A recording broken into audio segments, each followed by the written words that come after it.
Good morning.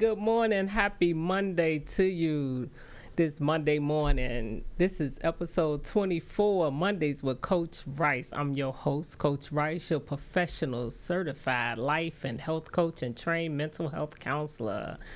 Today, my subject is the power of agreement and unity. How this came about, let me see.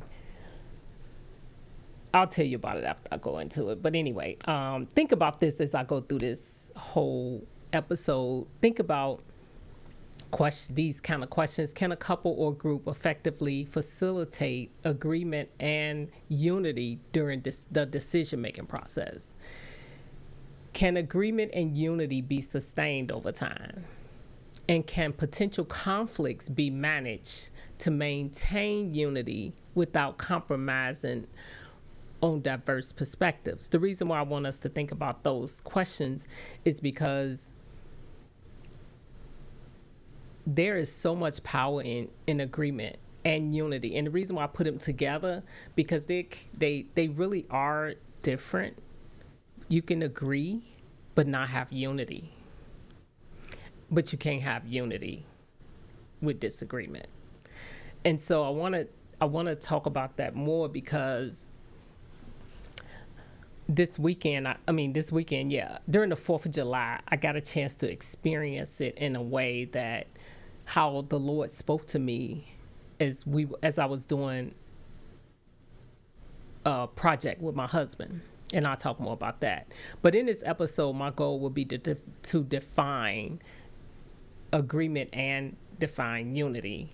Also, talk about the power of it and why it is important. And then I talk about key elements of both agreement and unity, and then the benefits of having it.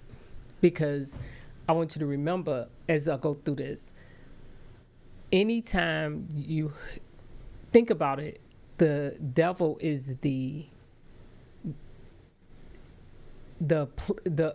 agreement and unity is so powerful that the devil wants to divide us and keep us divided. That is his playground. If he can get us to be divided, then we will never be able to accomplish the most important purposes in life that each of us have. And so think about when I say agreement, by definition, it's a mutual understanding, arrangement, or consensus between two or more parties regarding a particular plan or course of action.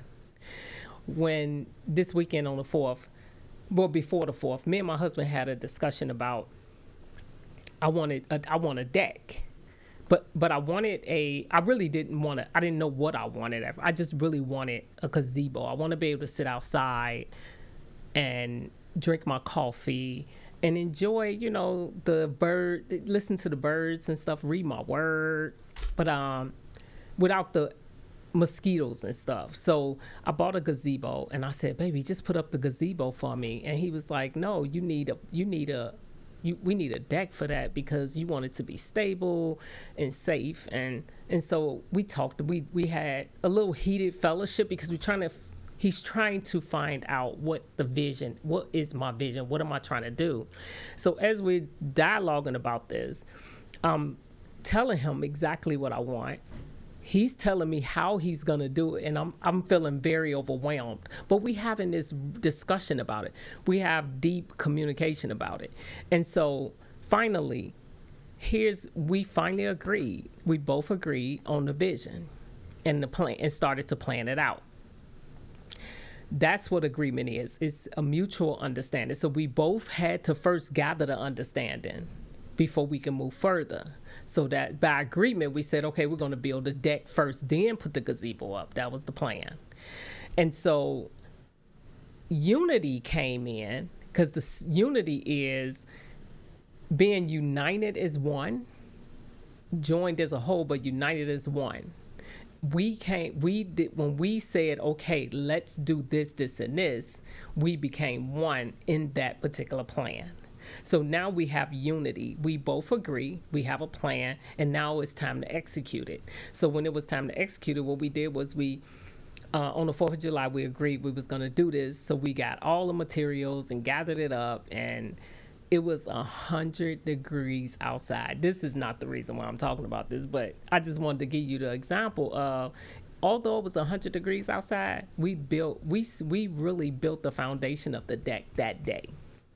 But it was so while we were building it, I kept feeling this sense in my spirit. The Lord was speaking to me about this particular subject, because it was like, pay attention. It was like he almost illuminated moments and was speaking to me during those moments, not in my spirit through scripture. Do you remember I don't know if you remember the story of the Tower of Babel in Genesis chapter 11, verse 4 through 6. For the sake of the power of the message, I really want to read it, because it's so interesting how he talked about it in a way that showed how powerful it is to come into agreement. It said in Genesis 4:11, verse 4 through 6, then they said, come, let us build a city for ourselves, a tower that reaches the sky. This will make us famous, keep us from being scattered all over the world. But the Lord came down to look at the city and the tower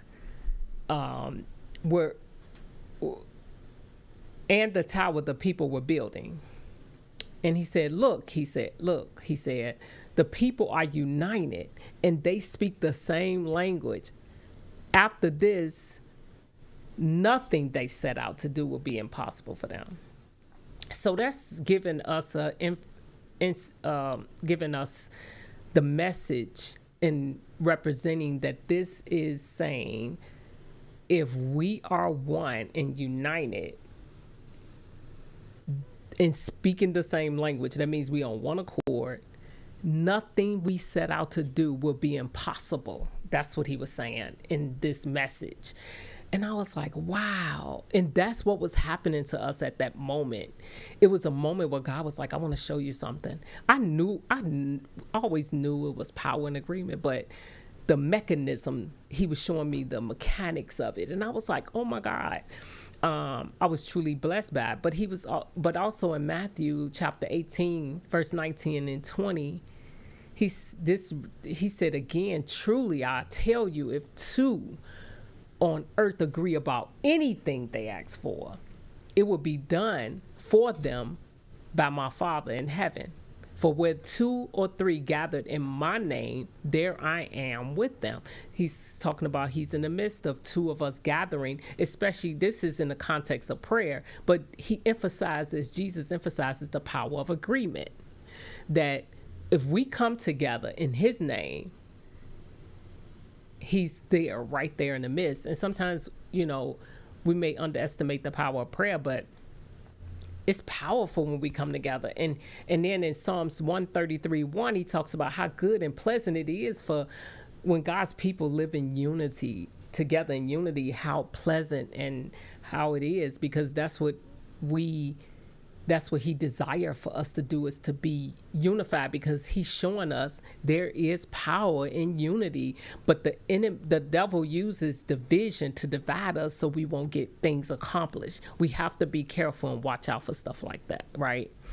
And so I'm going to talk about the key elements that you need to have agreement. Number 1, a mutual consent.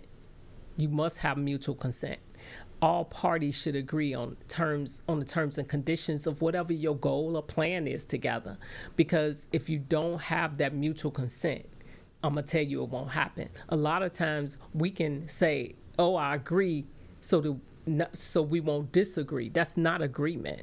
Agreement is saying, okay, let's weigh out everything. Let's get all the questions answered. Let's be clear on what this is, because as long as it lined up with my core values, your core values, and we got the same plan and goal and structure, we can pull this off. Let's get the communication and the terms should be written. It's either written, verbal, or whatever. It's different types of agreements, but it must be clear that you all agree on the terms and conditions. That's the number one, mutual consent. Number two, common understanding is key. You must be clear on the subject or the terms, because if there's something you don't agree with, there needs to be conflict, not conflict, a healthy dialogue. It may bring up conflict, but that's not a bad thing. Let's get all of that conflict and all of the dust off, so we can actually, like I say, sand it down so it can be smooth, so we can have a nice ride. But we have to make sure that we are clear and have a shared understanding of what's happening, so that we can get this agreement, so we can get the goal accomplished, because you can't accomplish it if there's no clear understanding. Because where there's a lack of understanding, that's going to be trouble. If there's a lack of understanding, because division comes in through a lack of understanding. Remember that division comes in that way. And once you get any type of doubt or any type of confusion, then that's where you're going to have the problem with the agreement, because confusion also brings division. And let's talk about the commitment of it. Number three, you have to have a commitment.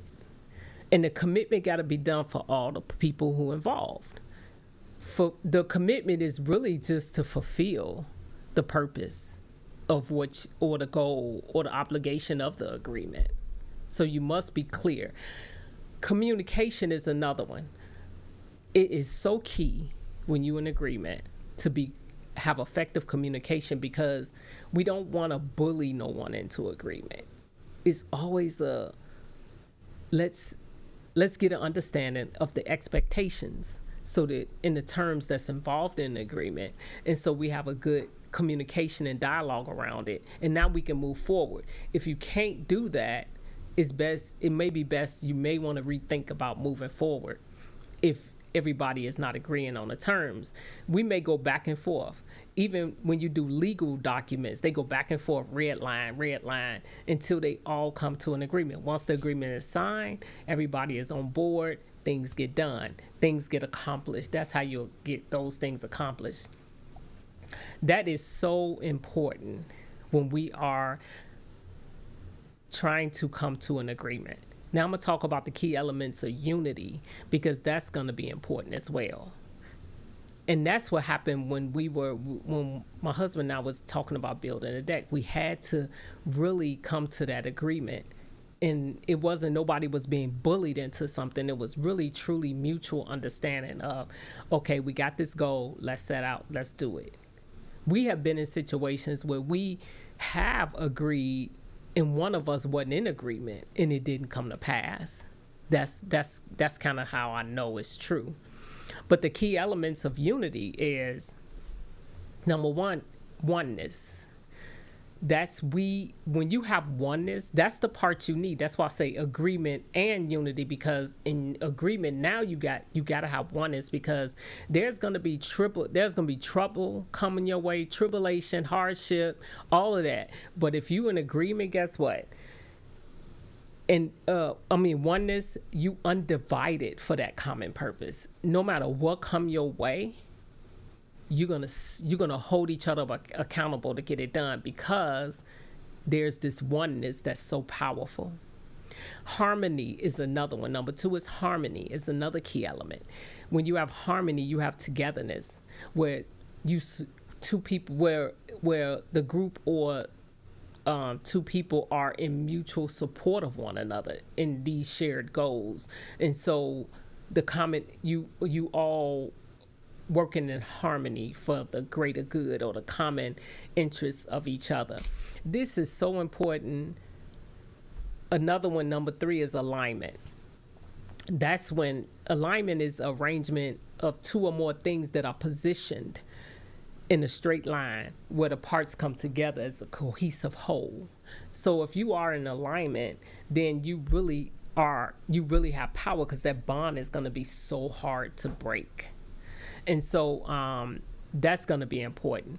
And I'm going to talk more about that as I go along. But the reason why I'm really talking about this subject too is because I see so many marriages, so many communities. I see so much division in churches, communities, and marriage because of lack of agreement and unity. Those two go hand in hand. And it's important because we have a purpose. All of it has a purpose, and the division will hinder the purpose to move forward. So that is so key. That's why it's key to talk about these things, to communicate and dialogue, not be bullied into an agreement, but to really truly mutually understand what the agreement is, fall into alignment, and get into the unity of this agreement and move forward in it. It is the most powerful thing you can experience in your life, is the power of unity. So think about all the communities that we are involved in. When there's division, it can break a whole community apart, especially the community of marriage. And so let me tell you the benefits of having this agreement and unity, because there are so many benefits. In Ecclesiastes, which is one of my favorite books, he talks about in verse 4, verse 9 through 10, two people are better off than one, for they help each other succeed. If one person falls, the other can reach out and help. But someone who falls alone is in real trouble. While we were doing the deck, we were both working in harmony together. We both, I mean, literally working in harmony. He was showing me things. He was teaching me how to do the nail gun. He was teaching me how to cut right. It was just so many things involved in learning. And it was 100 degrees. So I was making sure we had our water. We was hydrated. I was helping him lift center blocks, all of these things, because I was able to do that. It's so much strength in numbers. So the two of us working together, we were able to put that deck together effectively. Not only that, we were able to accomplish it with the two of us working together. Could he have done it by himself? It would have been so much harder. But with me coming alongside of him made it just that much more better.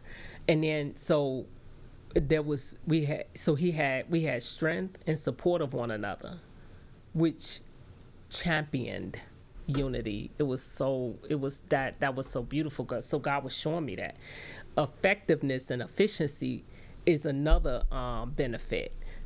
When we were in agreement, one of the things that I noticed is that it made it more efficient. We had clear direction, cooperation with each other, and we were able to do it the correct way, the most efficient way that we can do it, because we came together with our ideas and aligned them together. And so it does make everything more effective and efficient.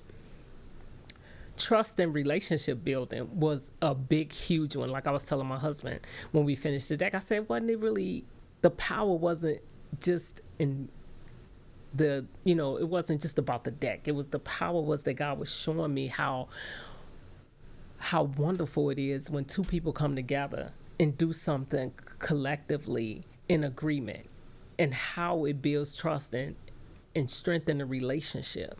But what the devil want to do is he want to take that apart. He don't want that, because when you have that, you can do just about anything you want to do when you have that trust in a relationship, which allows you to be able to actually put an agreement together and work it out, because you have that trust. And then number 4, strength and resilience. When the weather started to get, when the heat started to get more intense, we didn't quit. We still kept going. but we made sure we were safe while we were doing it.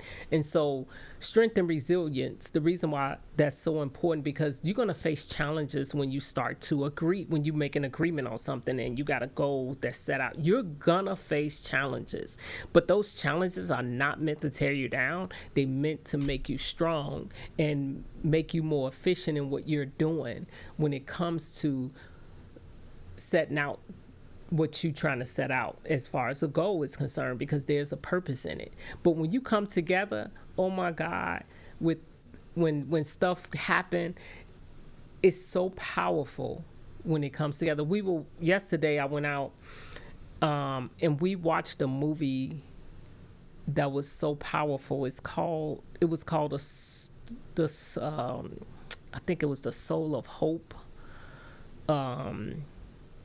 It's a new movie that's out, and it was about how one of the biggest things about the strength and resilience, they were adopting children, and the church was getting the congregation. He was ministering to the congregation like, these children need us, basically, and let's come together and help them. All of them, the pastor and his wife started off with bringing these children home, the ones that didn't nobody want. And when they came in, they struggled, but they laid the foundation for the church. And so when the church came in and started to adopt children and started to come together, that church came together for one purpose, and that was for the kids. When they started to have trouble and it got really intense, the finances, everything, all of these trials and tribulations came. When they talked about it, they didn't just have the elephant in the room nobody would talk about, or the pastor didn't say, well, we can't talk about this because we can't let them know we're struggling. When he poured his heart out and let them know how he was struggling just as much as they were, they were all in agreement of taking the kids. But when they all came together in unity, that changed the game. They all came together and they were praying for one another. They were coming over, helping each other even though they all adopted kids, they were helping each other as a family. They came one unit, and the power that came out of that, it was so much power in that when they came together, to the point that town, what was it called? Well, to come to me. Well, that town came together. It's a small town in Texas that came together. And what they did was I'm going to put the name of the movie in my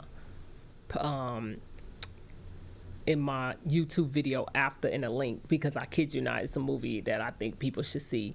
But when they came together after they faced those challenges, other towns started adopting, to the point that they had no more kids left, which was such a blessing. So they came together for one purpose, and goal was for the kids. But when they finished, the power of agreement and unity was so intense that they accomplished their goal. It was so beautiful.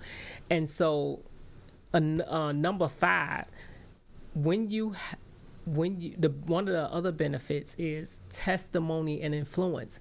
Their testimony influenced the town to continue to go on.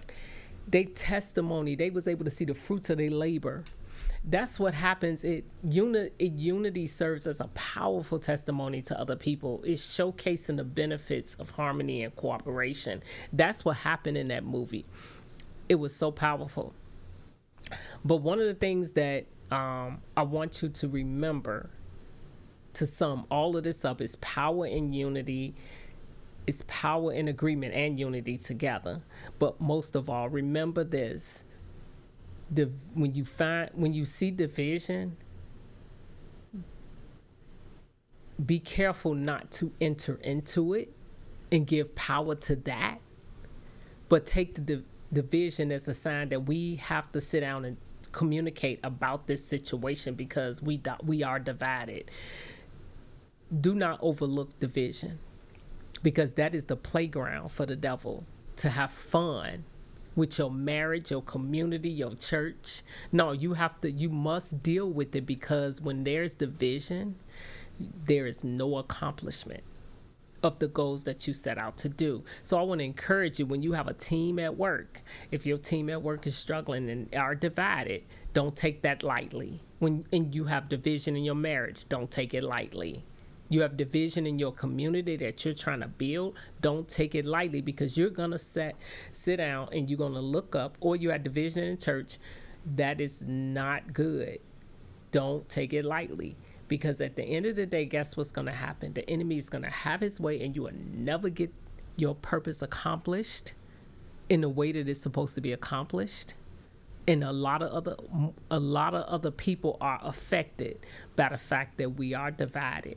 So make sure that we keep that in mind, that there's power in agreement and unity. Happy Monday. Have a blessed day. Hope you enjoyed this episode. But I will put the name of that movie in my link, because I promise you, you have to see it. It was so powerful.